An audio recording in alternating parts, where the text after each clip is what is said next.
Morning बच्चों, मैं engineer कीर्तिमान सिंह चंदेल आ गया हूँ लेकर माइंड स्टडी सेंटर का एक नया सेशन व्याकरण का हिंदी का, जिसको हम लोग कंटिन्यू कर रहे थे। पढ़ाना तो बेटा हमें क्या था, प्रयत्न, हमें बाह्य प्रयत्न पढ़ाना था, लेकिन मैंने उसका वीडियो अलग शूट करके आपके लिए अलग दिया है, वो आपको कल मिल जाएगा।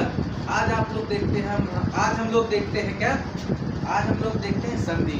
तो थोड़ा सा संधि को कंटिन्यू करते हैं। और हाँ, अगर आप ये सेशन ले रहे हैं तो कापी पेन लेकर बैठ जाइए और नोट्स बनाने के लिए तैयार रहिए, क्योंकि हिंदी उसी की है जिसने अच्छे से नोट्स बनाए और प्रैक्टिस की। तो आइए फिर स्टार्ट करते हैं हम लोग संधि।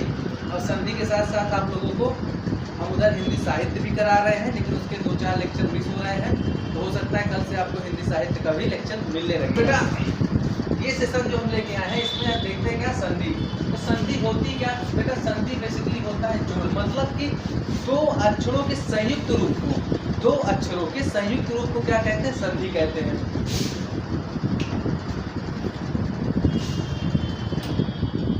तो दो अक्षरों के संयुक्त रूप को संधि कहते हैं। अगर देखा जाए तो जो संधि है बेटा, इसका विलोम क्या होगा वो भी देख लेते हैं। इसका विलोम होगा बेटा विच्छेद। क्या होगा, इसका विलोम होगा विच्छेद।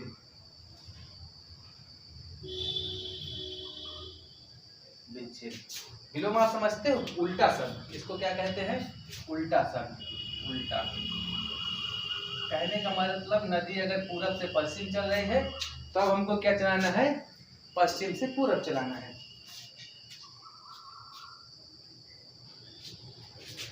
देखा जाए तो बेटा ये जो संधि होती है वाक्य में, संधि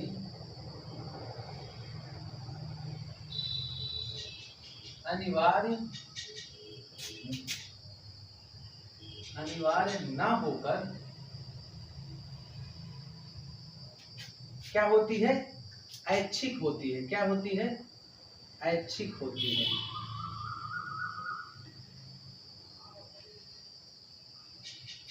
कहने का मतलब कि वाक्य की सुंदरता को बढ़ाने के लिए हम अपनी इच्छा अनुसार संधि को रख सकते हैं वाक्य में, और या फिर नहीं रख सकते हैं। आइए आपको थोड़ा सा हम एक एग्जाम्पल बताते हैं। इसका एग्जाम्पल देख लेते हैं। क्या होता है ना कि हमारे दैनिक जीवन में आधी से ज्यादा चीजें तो एग्जाम्पल से समझ में आती हैं। जब तक एग्जाम्पल ना दिया जाए तब तक समझ में नहीं आता है। तो देखिए होता क्या है, मैं आपको एक एग्जाम्पल देता हूं। जैसे कि अति आवश्यक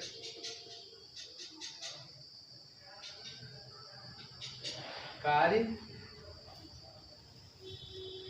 कर लेना चाहिए। ये बेटा हो गया आपका वाक्य। अब इसको आप क्या कह सकते हो, इन दोनों शब्दों को क्या कर सकते हो, हम जोड़ सकते हैं और वाक्य की सुंदरता को हम लोग बढ़ा सकते हैं। तो इसको क्या कह सकते हैं, अत्यावश्यक कार्य कर लेना चाहिए।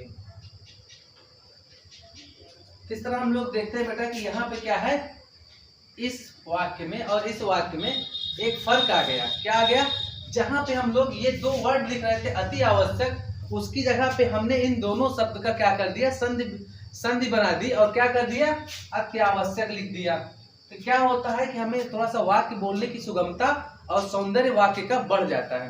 तो अब आइए थोड़ा सा देखते हैं संधि के प्रकार।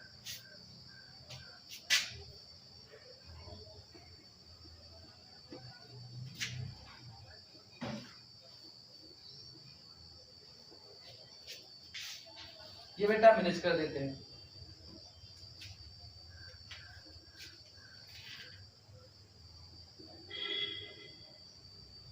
संधि के प्रकार,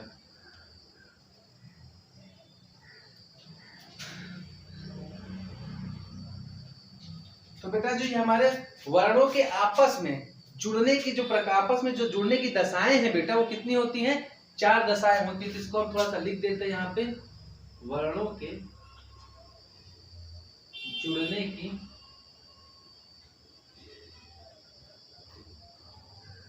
4 दशाएं होती क्या होती हैं? 4 दशाएं होती हैं। पहला बेटा आपका आ जाता है स्वर या अच संधि। क्या आ जाता है? स्वर या अच संधि। क्या आ जाता है? स्वर या अच संधि। इसमें क्या होता है बेटा? एक स्वर प्लस दूसरा स्वर। कहने का मतलब जब दो स्वर आपस में जुड़ते हैं तो क्या बनता है? हमारा स्वर संधि या अच संधि बनती। जैसे इसका एग्जांपल देख लें, विद्या धन अर्थी। क्या है? विद्या धन अर्थी।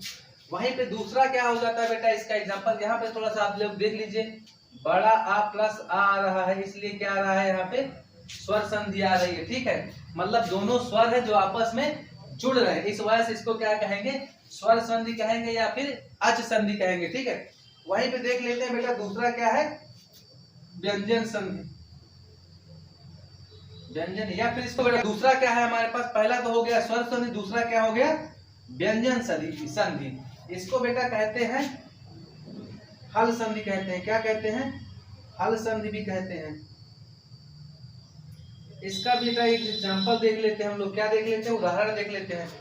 तो इसमें पहले देख लेते हैं होता क्या है। इसमें क्या होता है? व्यंजन प्लस व्यंजन जुड़ते हैं। क्या होता है? व्यंजन प्लस व्यंजन आपस में जुड़ जाते हैं। ठीक है, जैसे कि बेटा हम देखें तत् धन लय, ये क्या हो जाएगा? ठीक है, क्या हो जाएगा? तत्लय।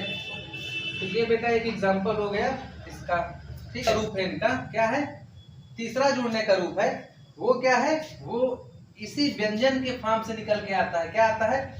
तीसरा जो रूप आता है वो व्यंजन के फॉर्म से आता है, इसको यही नाम से जानते हैं। तो ये जो होता है इसमें क्या होता है? व्यंजन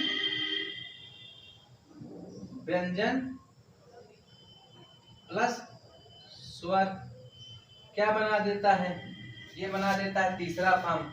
इसका भी एक उदाहरण देख लेते हैं हम लोग। क्या करते हैं? एक उदाहरण देख लेते हैं। क्या देखते हैं? उदाहरण देखते हैं, एग्जाम्पल देखते हैं। तो इसका जो एग्जाम्पल होगा बेटा वो हो जाएगा आपका क्या? वाक धन ईश। क्या हो जाएगा? वाक धन ईश। अभी बेटा इसको हम अच्छे फॉर्म में देखेंगे। अभी एक एक एग्जाम्पल लेके हम लोग चलते चल रहे हैं। ठीक है, जो चौथा आ जाता है बेटा आपका वो आ जाता है विसर्ग संधि। क्या आ जाता है? विसर्ग संधि। यहाँ पे बता दें, चलिए यह लिख देते हैं विसर्ग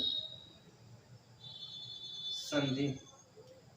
चौथा जुड़ने का जो फॉर्म होता है उसको हम लोग क्या कहते हैं? विसर्ग संधि कहते हैं। इसमें क्या होता है? इसमें स्वर प्लस व्यंजन आपस में जुड़ते हैं और क्या बना देते हैं? ये बना देते हैं विसर्ग संधि बना देते हैं। क्या बना देते हैं? विसर्ग संधि बना देते हैं। जैसे हम बात करें क्या? मन धन अनुकूल। ये क्या बना देगा बेटा? आपका विसर्ग संधि बना देगा।